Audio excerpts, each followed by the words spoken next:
Huwag na po tayong magbulag-bulagan, Mr. President. Alam natin, bakit meron pong potential threat na dalawa sa ating mga kasama sa institusyong ito, Mr. President? Kahit po yung isa kong kasamahan dito sa Senado, na si Senator Bato de la Rosa. Bakit po bigla na lamang nakukunin halimbawa ang isang mamamayan natin nang hindi natin ginagawa ang katungkulan sa ilalim ng batas na ginawa natin? Napakasakit po para sa atin, mga Pilipino. Nililitis ng dayuhan. Huwag po tayong pumayag na isang dayuhan muli ang magmukhang mas mataas sa atin. Ginoong Pangulo, sa kontratang ito na pinirmahan natin sa pagitan ng ating bansa at ng Estados Unidos, sa pamagitan ng note verbal, at ito'y nagkaroon ng visa ng 2003, ginagarantiya natin na sino mang American national, official o employee, kahit sino sila na nandito sa ating bansa, ay hindi natin ibibigay automatic sa ICC o kauring mga tribunal kung walang consent ang Amerika. Dito lamang, Mr. President, masusukat natin ang pagpapahalaga natin sa karapatan ng isang mamamayan, Pilipino man o hindi. Kung pwede nating proteksyonan ang mga banyaga na nakatira sa ating bansa at tayo gumarantya sa pamagitan ng ating pakikipagkontrata sa kanila, di ba mas lalong bigyan natin ang pagpapahalaga ang sarili nating mamamayan, Mr. President? Mr. President, the Philippines is willing and able to prosecute crimes for humanity. First, it has criminalized crimes against humanity under Republic Act 9851. The Supreme Court has designated special courts to try cases under this law. It has designed new writs to facilitate investigation, prosecution, such as the writ of amparo and the protection of witnesses and victims. There are government agencies funded and manned to investigate crimes under this law. Isinama pa dito, Ginoong Pangulo, ang Human Rights Commission, ang Department of Justice, at lahat ng mga hukom ay binibigyan po ng panahon na kakailangan nila mag-training sila upang sa ganun may sagawa ang pagpapatupad ng batas na ito na ginawa mismo ng ating legislature. Our willingness and preparedness to prosecute crimes against humanity was recently expressed by the Philippine Permanent Mission to the United Nations in its commentary dated April 12, 2023 on the revision of the definition of crimes against humanity. Mr. President, our government reiterated that under our law, our national law, the Philippines shall exercise jurisdiction over persons, whether military or civilian, suspected or accused, or other crimes against humanity, regardless of where the crime is committed, provided any of the following conditions is met. The accused is our citizen. The accused, regardless of citizenship or residence, is present in the Philippines, and the accused has committed the said crime against a Filipino citizen.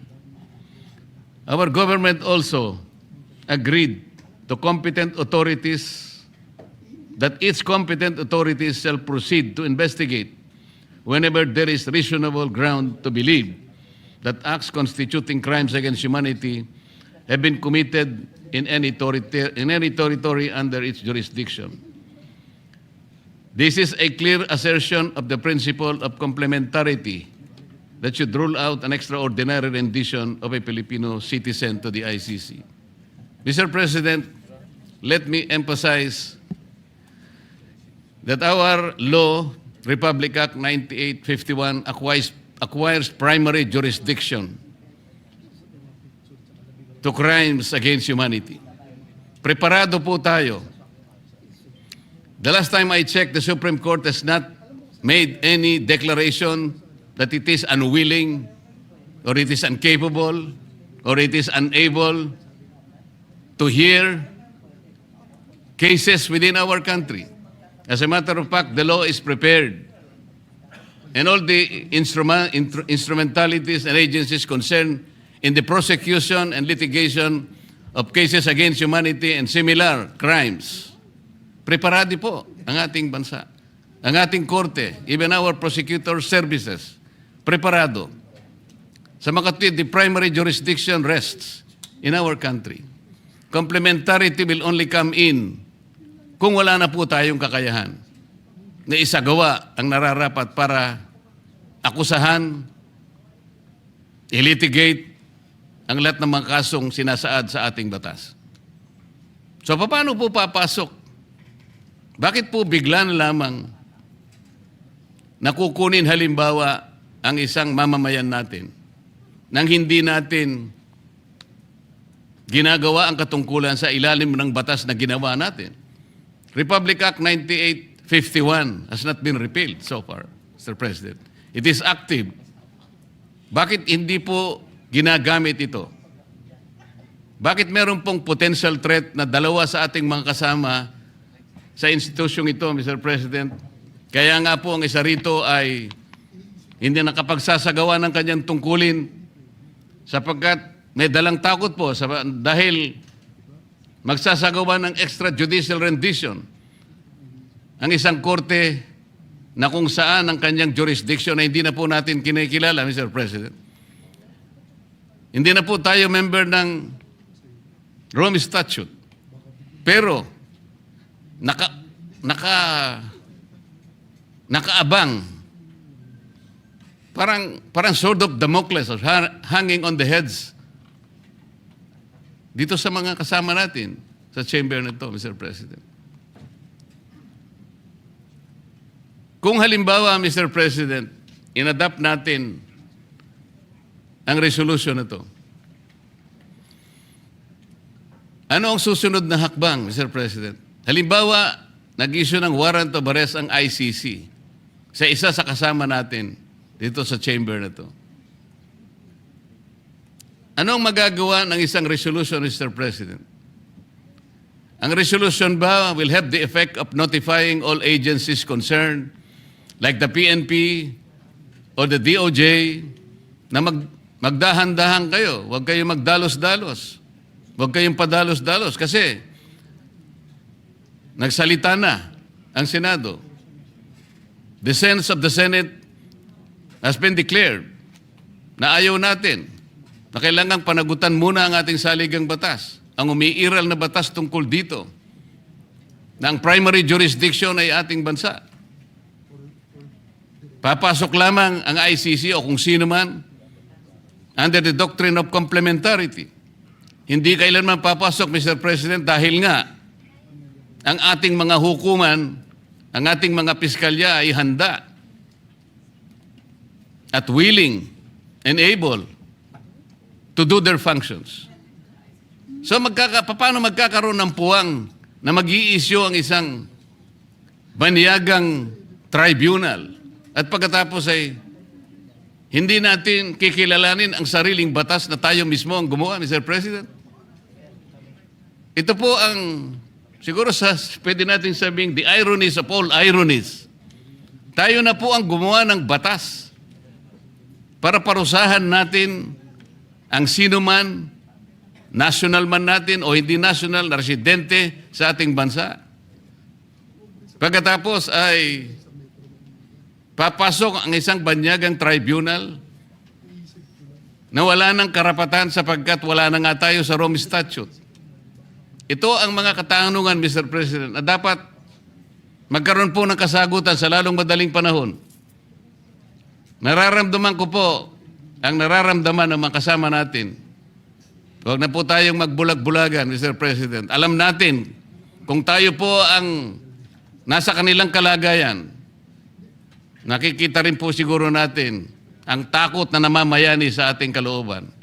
Hindi po maganda yon, Mr. President. Kaya po kailangan nating sigurong pagsikapan, ayusin ang mga bagay na may kinalaman sa problemang ito para sa ganon matiwasay nating magawa ang ating mga gawain at sagutin sa ating mamayan. Maraming salamat po, Mr. President.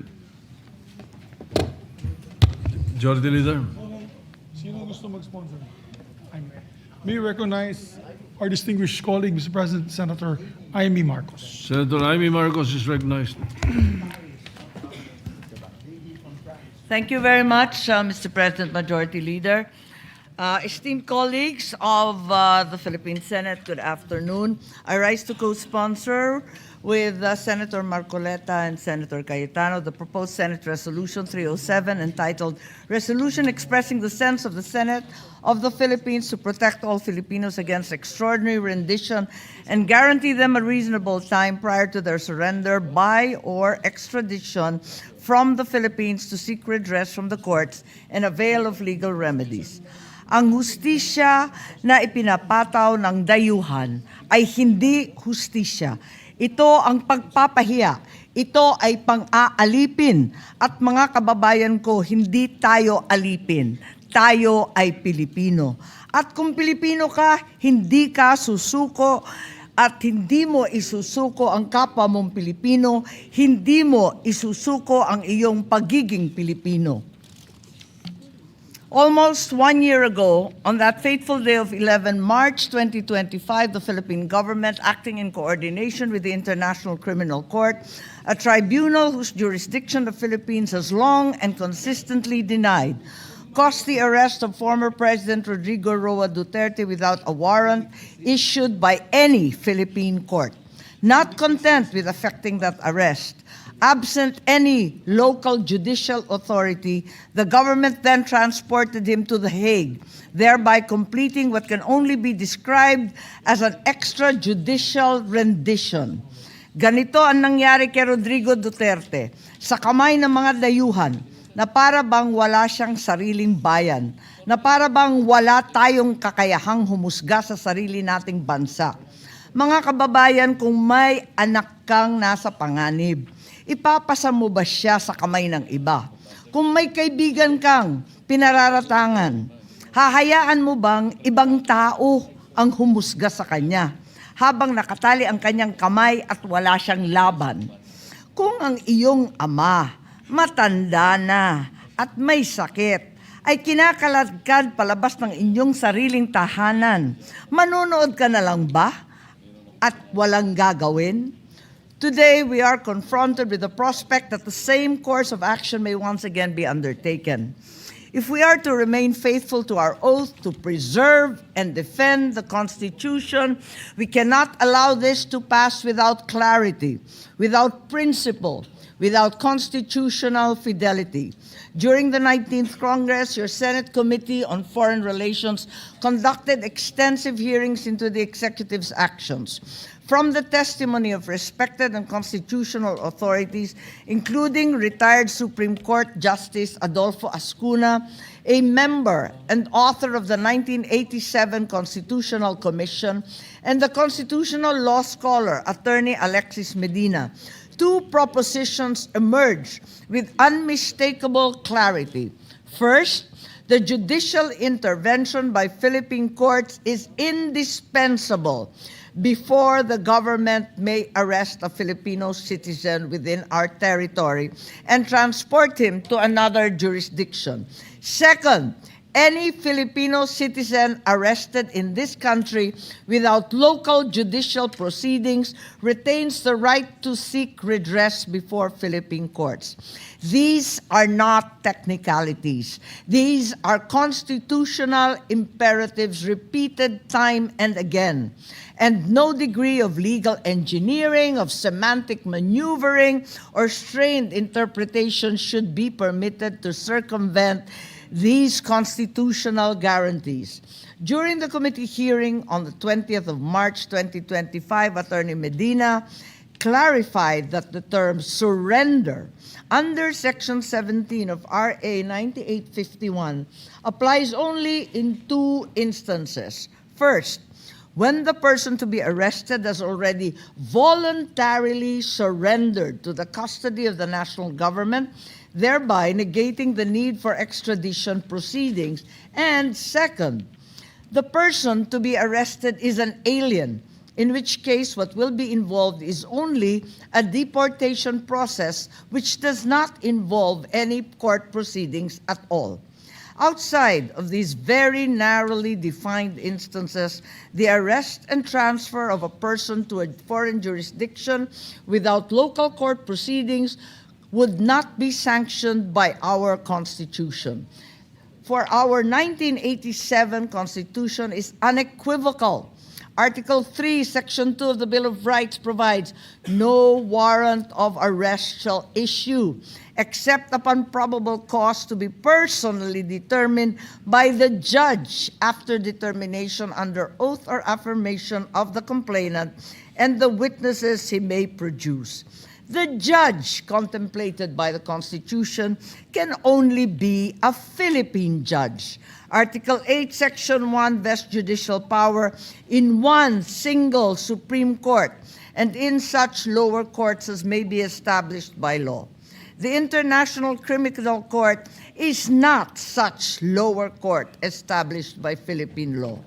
For one, no Philippine statute created the ICC. For another, if the ICC were indeed a lower court, then it clearly means that the Supreme Court can reverse or nullify its decisions and even discipline its judges. The Supreme Court can do neither. Moreover, assuming arguendo that the ICC warrant could be issued domestically without prior judicial action, Article 59(2) of the Rome Statute itself requires that the arrested person be brought promptly before the competent judicial authority of the custodial state. Paragraph 3 further grants the person the right to apply for interim relief before that self-same authority. As Justice Escuna testified during the committee hearing of 10 April 2025, the failure of Philippine authorities to bring the arrested individual before the local courts constitute a violation of Article 59. And as emphasized within our own legal system, there will be consequences for that violation. There is therefore no gray area whatsoever here, no ambiguity, no room for creative interpretation, much less construction. Only Philippine courts may issue a constitutionally valid warrant of arrest enforceable within our jurisdiction, and any person deprived of liberty within Philippine territory without such judicial authority has the right to seek redress before our courts, whether that person be a private citizen, a former president, or a senator. To insist otherwise would reduce the guarantees of our Bill of Rights to mere parchment and would erode the judicial power solemnly vested by the Constitution upon the Philippine judiciary alone. Sabi nila, batas ang dapat manaig. Tama, the law must prevail. But whose law? Our law or theirs? Since when did the Philippines become a province of The Hague? Tayo ba ay isang bansa na may sariling batas? O isa na lang tayong alipin na naghihintay ng utos? Kung kaya nilang gawin ito sa isang dating Pangulo, kaya rin nilang gawin ito sa sino man sa atin. If they can march into our homes, grab hold of our family, and drag them before their courts, when will they stop? And how will they be stopped from doing it again? What stops them from doing it to you, to me, to any one of us? For these reasons, I respectfully and urgently endorse the immediate adoption of our Resolution 307. Thank you and good day to all my colleagues. Thank you. Salamat po sa good gentlewoman from Ilocos Norte. Next to sponsor the resolution, Mr. President, Senator Jinggoy Estrada. Senator Jinggoy Estrada is recognized. Thank you, Mr. President. Mr. President, please allow this representation to co-sponsor proposed Senate Resolution number 307, expressing the sense of the Senate of the Philippines to protect all Filipinos against extraordinary rendition and guarantee them a reasonable time prior to their surrender or extradition from the Philippines to seek redress from the local courts and avail of legal remedies. The most fundamental principle of the 1987 Philippine Constitution, as contained in the Bill of Rights, is very clear. No person shall be deprived of life, liberty, or property without due process of the law, nor shall any person be denied the equal protection of the laws. Malinaw din ang nakasaad sa ating saligang batas na ang bawat akusado ay may likas na karapatan sa due process at sa presumption of innocence hanggang mapatunayan kung meron nga silang pagkakasala sa batas. Hindi natin maaaring isantabi ang ating sariling mga korte at ang soberanya ng ating bansa sa harap ng anumang international na proseso. Filipinos should be tried in competent Philippine courts. Karapatan nilang madinig ang kanilang panig kahit ano pa ang inaakusa sa kanila. Naniniwala ako na patuloy na gumagana at matibay pa rin ang pundasyon ng ating justice system at matitiyak na dadaan sa tamang proseso ang lahat, alinsunod sa mga umiiral na batas. Ang resolusyong ito ay hindi lamang para sa mga kasamahan nating senador na pinangalanan sa mga kaso sa ICC, kundi para sa lahat ng Filipino na maaaring maharap sa ganitong sitwasyon. Ang bawat mamamayan ay dapat bigyan ng pagkakataon upang makapaghain ng legal na remedyo sa ating mga lokal na hukuman bago sila isuko o i-extradite. Maraming salamat po, Ginoong Pangulo. Majority Leader. Salamat po sa good gentleman mula sa San Juan. Next to co-sponsor, proposed Senate Resolution 307, Mr. President, Senator Christopher Bongo. Senator Christopher Bongo is recognized.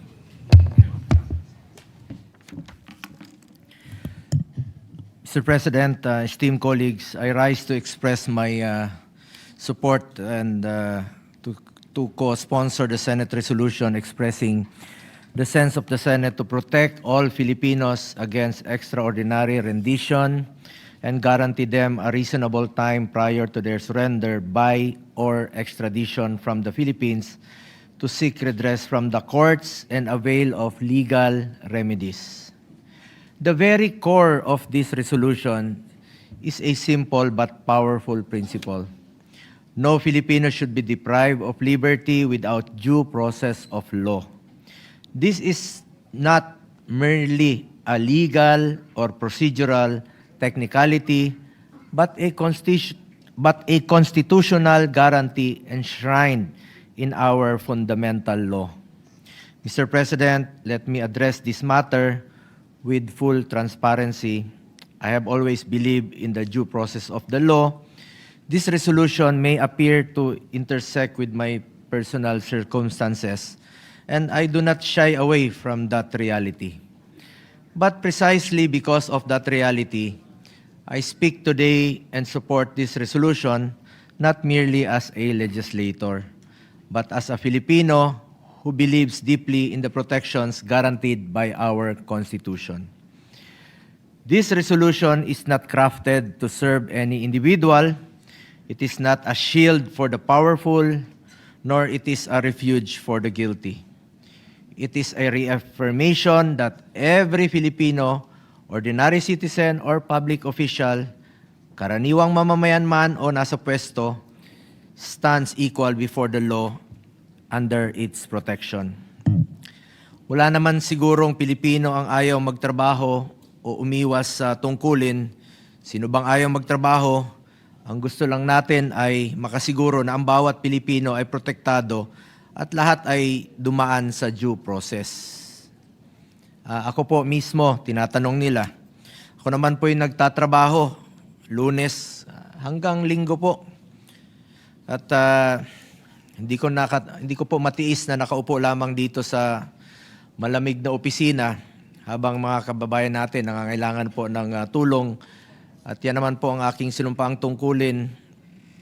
Kahit saang sulok kayo ng Pilipinas, bagyo, baha, putok ng bulkan, sunog, lindol, pinupuntahan ko lang lahat mga lugar na yan. Basta kaya lang po ng aking katawan at panahon. Dahil bisyo ko po magserbisyo sa ating mga kababayang Pilipino at naniniwala po ako na ang serbisyo po sa tao ay serbisyo po yan sa Panginoong Diyos. At kahit po yung isa kong kasamahan dito sa Senado na si Senator Bato de la Rosa, ay isa rin po sa mga masisipag nating senador na gusto rin pong makapagtrabaho lang po ng maayos. Further, Mr. President, as we speak today, this issue goes beyond the proceedings before the International Criminal Court. This is not merely about one case or one individual. The principle at stake applies to any foreign entity, tribunal, or international body that seeks to exercise jurisdiction over a Filipino citizen. Hindi lamang po ito nakapaloob sa proceedings ng ICC, the same standard must apply to any foreign tribunal or authority issuing orders that may result in the transfer of a Filipino to another country for investigation or prosecution. Before any Filipino is brought outside our jurisdiction and subjected to foreign processes, there must be first strict compliance with our Constitution, our laws, and the fundamental requirement of due process. Bakit natin papayagan na manghimasok ang foreign tribunal without passing through local courts? Huwag naman sana po tayong pumayag ng ganon. Last year, the Supreme Court released rules on extradition proceedings. Naglabas po sila last year. I think naging effectivity noon ay November 10. However, may mga nagsasabi na applicable lang po ito sa state-to-state request for extradition. Kaya hanggang ngayon, parang may gray area po dyan. Sana po'y once and for all, masettle na po ito ng Supreme Court, Mr. President. Co-equal branches nga po ang tawag sa atin dito. Executive, legislative, and judiciary. At posibleng kung sakali ay ang executive ang mag-i-implement. At posibleng sakali, legislative po ang matatamaan.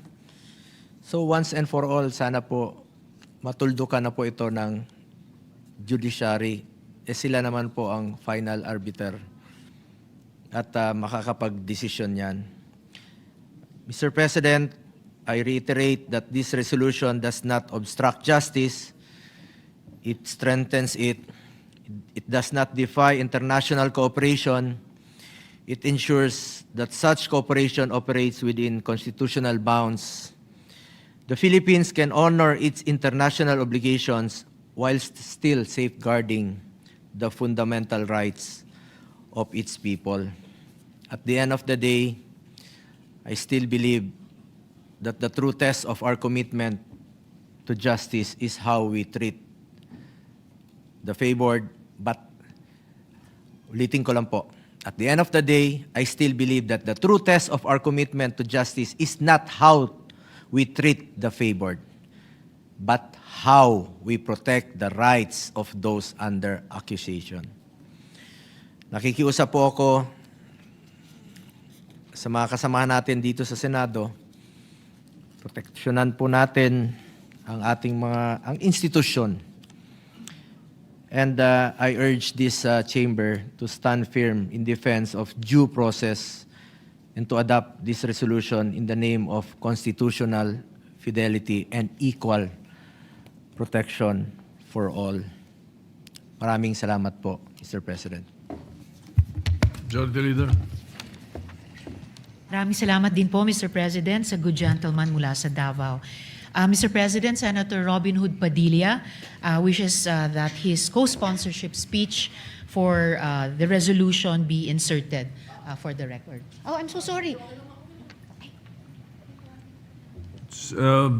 If there is no objection, it's so inserted into the records.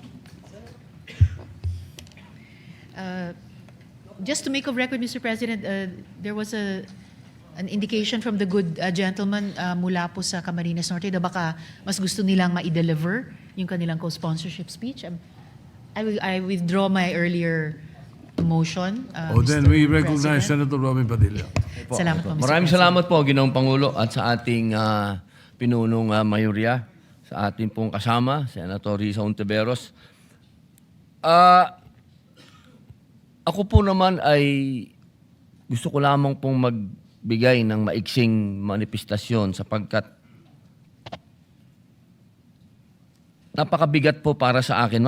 Narinig ko na po ang mga sinabi ng aking kaibigan, Senator Marcoleta at Senator Amy Marcos, Senator Jingo Estrada, Senator Bongo. Nagbigay po sila ng mga halimbawa ng usaping legal. Ang akin pong punto ay usapin ng patungkol sa ating pagmamahal sa ating kalayaan at kasarinlan, kasaysayan. Napakasakit po para sa atin, mga Pilipino, na namnamin natin na meron po tayong mga kababayan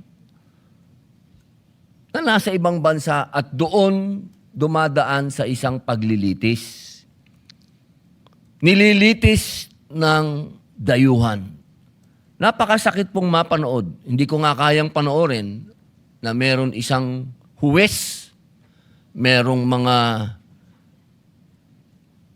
abogadong prosecutor, iba't ibang lahi, na kababayan natin ang gusto nilang bigyan ng paghuhusga. Ang akin pong hiling, ako naman isang ayon, meron tayong mga treaties. Totoo po yan. Bahagi tayo ng pandaigdigang komunidad. Ngunit ang pakikipagtulungan sa ibang bansa ay hindi dapat nangangahulugan ng pagsuko ng ating sariling jurisdiksyon at pagtalikod po sa ating mga korte. Dahil ang mga korte na yan ang simbolo ng ating kalayaan eh. Pinaglaban po yan ng ating mga bayani. At tayo nandito, tayo po'y may Senado ngayon sapagkat ipinaglaban po ng ating mga bayani yung ating kalayaan na husgahan ang ating mga sarili. Kaya, pakiusap ko sa aking mga kasama, bagamat wala silang karamihan ngayon dito. Alam ko naman na nanonood sila. Ang iba naman ay nakausap ko na at sila ay naniniwala na dapat ay dumaan sa korte natin ang sino man, hindi lamang po mga kasama natin dito, kundi lahat ng mga Pilipino na kapag gustong dalhin sa ibang bansa ay dumaan muna sa korte natin. Ako'y nakikiusap sa ating mga kasama na magnilay-nilay. Kung meron po tayo dapat na paniwalaang maghuhusga sa mga kasama natin, ay dapat ay Pilipino rin. Huwag po tayong pumayag na isang dayuhan muli ang magmukhang mas mataas sa atin. Dahil yan po ay hindi papayag ang ating mga bayani sapagkat ipinaglaban nila yan na tayo'y kapantay ng mga dayuhan. Hindi tayo kailanman sasailalim sa kanilang sinasabing katalinuhan o sa kanilang panghuhusga. Kaya po mga kasama, ang sinasabi po natin, bago po sana natin isuko ang isang Pilipino sa ibang jurisdiction, tiyakin muna po natin na mabigyan siya ng sapat na panahon at pagkakataon upang dumulog sa sariling korte ng kanyang bayan. Maraming salamat po, Ginoong Pangulo. Majority Leader. Maraming salamat, mahal na Pangulo. With that, there will be one more sponsor there will be few of our colleagues will sponsor the measure, like our distinguished minority floor leader, but he requested if he can sponsor it tomorrow, Mr. President. So with that, I move to suspend consideration of the same. Of the May measure. objection? Hearing none, consideration of the measure suspended.